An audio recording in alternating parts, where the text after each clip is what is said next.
Hey! Ha! Fire! Ha! Novelette is the Arnold Schwarzenegger of screaming in Genshin Impact. Ah, Ian-san, the one You found Kachina's ancient name too! Yes, Paimon, you don't need to scream it out. We know. We could have just said that calm and relaxedly.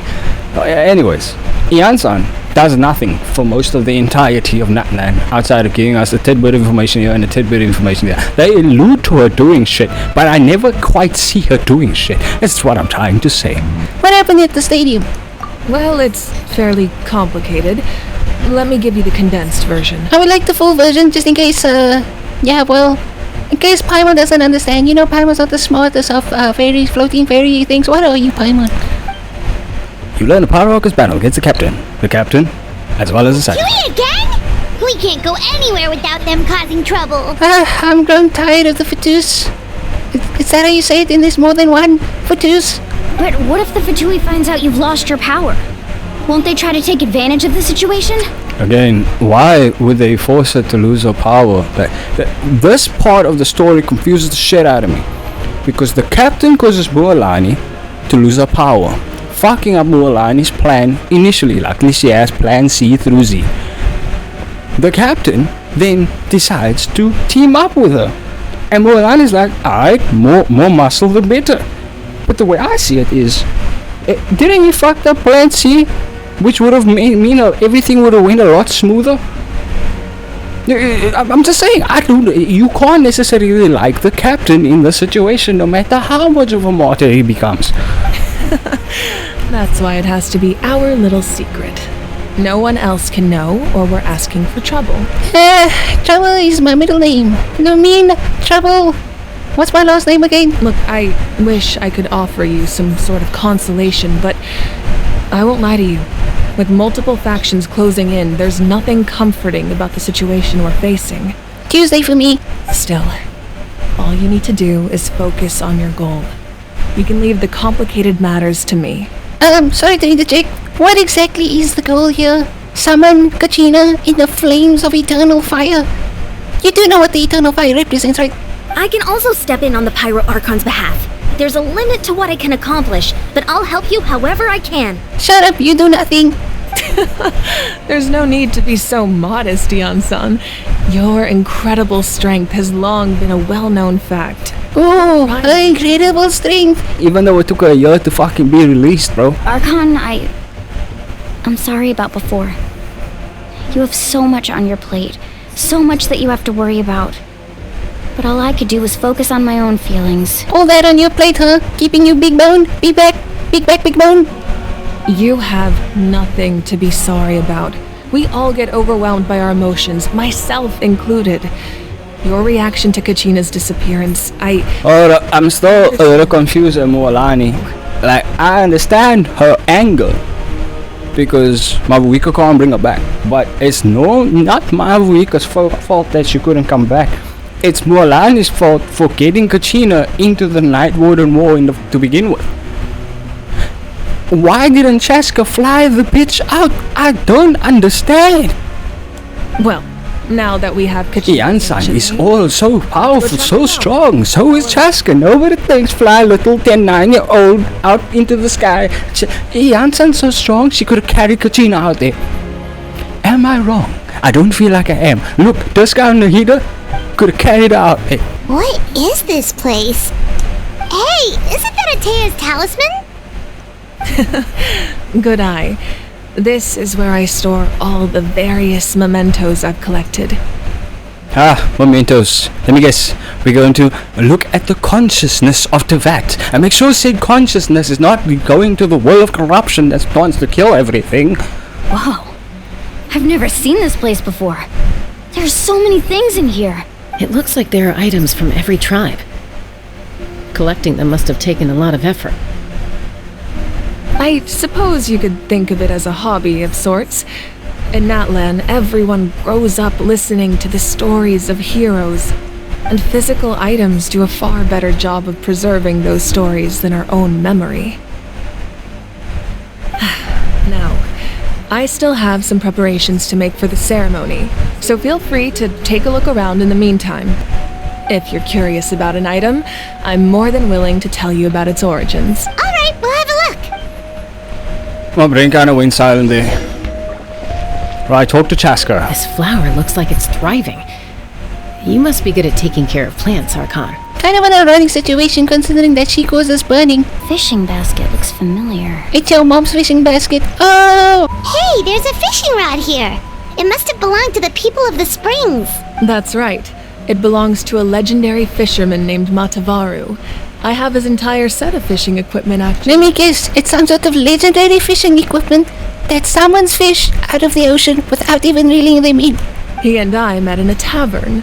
He told me about a particular kind of giant fish and his meticulous plan to catch it. Did he walk up to you and say, I once got the fish this big? In his eyes, I saw a hunger and a strong fighting spirit. To him, the sea was the battlefield upon which he staked his honor. So, did he do it? Did he do it? The next time I saw him, he was covered in scars. It turned out the fish he sought had been corroded by the abyss. So not even the fish are safe, huh? He managed to kill the fish, but sustained a serious injury in the process, which meant he could never go deep-sea fishing again. Can a fisherman claim victory if he fails to bring back his catch? That's what he asked me in the end. I mean, is he okay? Is his family okay? Couldn't he just fish off the coast? I feel like he's being a little too extra here, huh? Well, Paimon thinks he won. That was my answer as well. The experience was far more valuable than the prize itself. In the end, he didn't want his tools to go to waste, so he gave them to me. Wait, that means you also know how to fish. There are so many jars and potions around here. Do they have anything to do with alchemy? No, those belong to the Masters of the Night Wind. They're ceremonial tools used to amplify the ability to communicate with the Night Kingdom and the Wyab. Yes, the Night Kingdom. Other dimension that is where the Abyss so happens to communicate. And in the Wyab, it's a spiritual ascended being that can speak to us and guides us. It's kind of strange, don't you think? Yamaya is an expert in this field, and she taught me a lot. Even though she appears stoic and serious, she actually has a keen sense of humor. So Bronya, stoicism in its humor. The tools you see here are quite traditional. Her students found them outdated, so she passed them on to me. The contents of the jars aren't all that special. Except the big jar in the middle. That's what she really wanted to give me. Ashes of the old gods. Ooh, must be something really cool. What's inside? Skip Paimon. Grape juice. Oh. Huh? It's quite tasty, although probably expired by now. I'm down if you're down. Grape juice. Give me the grape juice. Why would it be expired? Wouldn't it just be highly alcoholic at this point? Whoa, that belt is bigger than Paimon's head. That's because you have a really small head, Paimon. And brain. Don't forget you have a small brain. Bodybuilding competitions and contests of strength. This belt is a symbol of great honor. The association with strength might also have been the reason the original belt was extremely heavy. It was difficult for even two people to lift. Is that not the original belt? And even if a warrior had the strength to put it on, wearing it for any length of time would still leave them gasping for breath. Seems like a skill issue. Sounds like it. So the owner of the original belt, Kitera, commissioned a craftsman to make a copy identical in appearance but far lighter in weight. That is the belt you see before you. And the heavy one? What do you do with the heavy one? He would often wear this version when training in order to protect his waist. Or he made a lighter version so he could wear it all the time and show it off. I'm with Paimon on this one. The powder still needs some time to settle, so let's wait a little longer. Well, what do you think of my collection? Do you feel like you have a better understanding of Natlan's culture now? Yeah, if each item represents a different story, seems like Natlan's really been through a lot. We got those 3 stories, Paimon. A fisherman, a workout enthusiast. I forgot what the last one was. Grape juice. Does every item hold a special memory, just like Atea's talisman? That's right. The items in my collection actually serve a similar purpose to the ancient names passed down among the tribes. Doesn't that mean you could revive him from the items? They demonstrate the true shape of time. The shape of time? Most people perceive time as a linear concept. Who does that? Like a straight line that can only move forward. The fuck? Cannot change the past or predict the future. Hey, hold up. Who are you trying to convince here, bro? Time is not linear for shit. Lumine's the last person gonna believe you that time is linear, alright? Let's be honest here, MAVUIKA. I keep almost saying Mulani. Time as a whole exists in multiple parallels. There's fuck all linear about it. But there's also a different theory, one that I believe to be closer to the truth. Namely, that the past, present, and future all exist at once. Isn't that kind of creepy though? Because that means you're putting time at one single frame. As we know, if time exists in one specific space, the space would then delete itself. So if you're trying to stack past, present, and future all on top of each other, it would delete itself. No. It could, unless you're talking dimension theory in that case, then it would be past, present, and future. You'd be able to go to the past and the future because they exist within an alternate reality. Is that what you're trying to say? At once?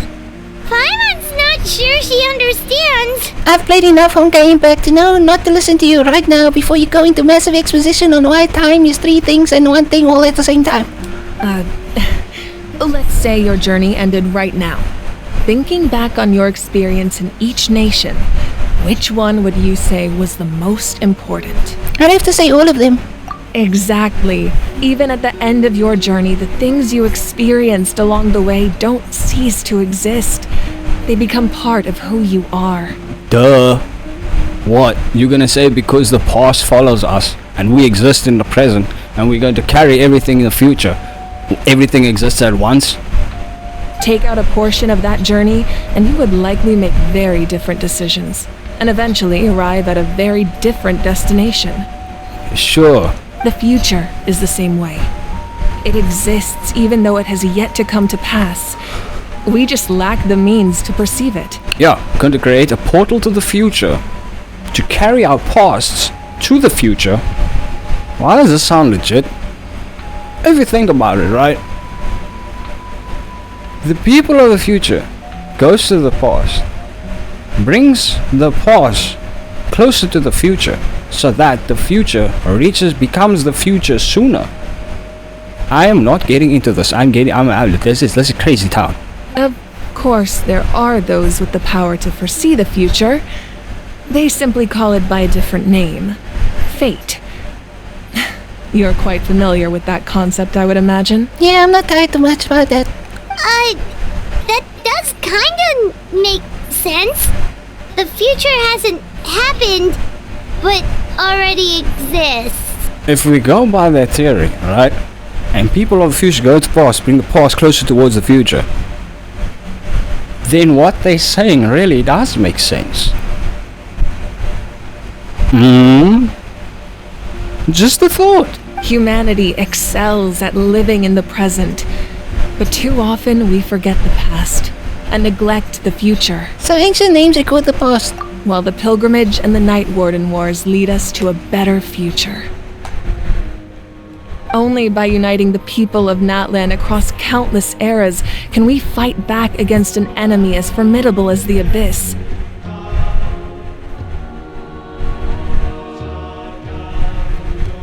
To come up with such a set of rules, the first Pyro Archon must have possessed a level of insight I can only imagine. If we're speaking of time shenanigans, couldn't the first Pyro Archon technically also be the last Pyro Archon that just went to the past to change the future? What if Natlan got completely fucked? Absolutely 100% fucked. And that person went back in time so that didn't happen. What if LUMINE wasn't even here on the planet? And in that timeline, Natlan got completely fucked. Now these are just the thoughts that I have in my mind. So the first Pyro Archon created the rules of Natlan. That's correct. At first, he was a mortal man with no special power. After he ascended to the divine throne, he used it to borrow power from the heavens and establish the rules of Natlan. Why does this story sound familiar? Why does this story sound familiar? Namely, a framework through which ordinary people can ascend to archonhood.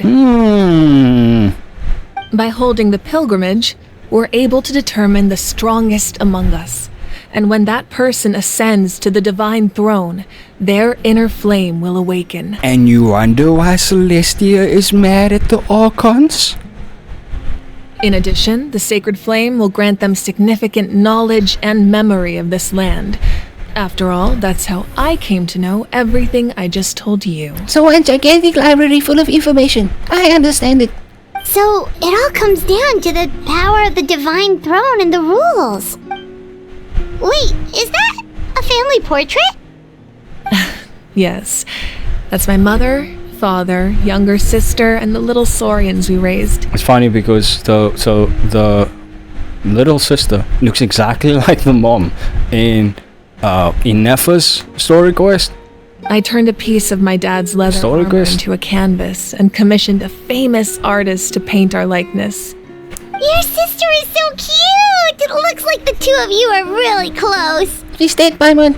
She's dead. Paimon was having a hard time thinking of an Archon as an ordinary person, but seeing this portrait, it kind of makes sense now. Yeah, Venti is definitely not ordinary. Zhongli, I don't know. I think Zhongli was ordinary at one point. That's how Zhongli makes me feel. Zhongli was probably ordinary at one point. I mean, Farina's ordinary, I guess. Yes, I mean, yeah, we can. Farina's ordinary. Nahida, I'm gonna go on the side of ordinary for Nahida, yeah. And then again, Nahida can read minds. Nahida can control plants. And Nahida can, she is the host of infinite knowledge. So yeah, Nahida's not ordinary. It's not a Farina situation with Nahida. Raiden is not the fuck ordinary, bro. It really doesn't look like there was anything special about you before. Oh, wait, is Paimon allowed to say that? Say whatever you like, Paimon. A little late for that question, don't you think? You got roasted, bitch. Sorry, Paimon's so sorry. Paimon's mouth works faster than her brain sometimes. And it leads to epic roasts. Good one, Paimon. Headbats. It's alright. I'd never get upset over something like that. Oh, is that the case? Your boobs are bigger than your brain. You look like a slut wearing that outfit. And for such a powerful Archon, I bet you Venti would have killed you in 3 seconds. Roasted. Well, Lumine, I thought you were roasting her, not handing her obituary. No matter what others may say, my past is a precious part of my identity. I'm forever proud of the life I used to lead. Becoming the Archon doesn't mean you sever ties with your family. The position just comes with a lot of responsibilities, so it impacts how often you get to see them. Yeah, the needs of the many and the few and such and such. My sister immediately burst into tears. The two troublemakers were going for the meat, but when they saw my sister's distress, they froze on the spot. I still remember the way they laid there, sulking like a pair of children, even after making such a mess. It was frustrating, but in the end, all I could do was comfort my sister and move on. If it were me, I would have beat their asses. How dare you, Mr. Mastio? Isn't that what being a family is all about? I think about that story a lot, actually. As the Archon, I made a vow to defend this nation. And experiences like that. Well, what happened after that? This portrait looks pretty old. Your sister must be all grown up by now, right? She's dead, Paimon. She's dead. I believe she ended up working as an architect and artist. She built many houses and crafted many beautiful works of art. Anyway, that's enough about me. Now that the powder is settled, we can begin. Ian-san, Mulani, Chaska, over here please. Place the ancient name up there, and then we'll begin. We'll save Kachina in the next video. This is your man over the cringes. Why don't you like, subscribe, smack face the keyboard a couple of times, don't forget to always. Check out all our links. Check out all our links in the description, especially our second channel, Exhausted Genshin. I mean, Exhausted Gamers, I'm playing a variety of games. I haven't really recorded videos in like 3 weeks, maybe a month for that channel, because I uploaded in advance. And I still have videos I can still upload, so I'm gonna be in advance for a while. but at least I'll be able to record more often and perhaps possibly longer videos instead of like recording one and then it only getting partially away through a boss. But yeah, pray for me.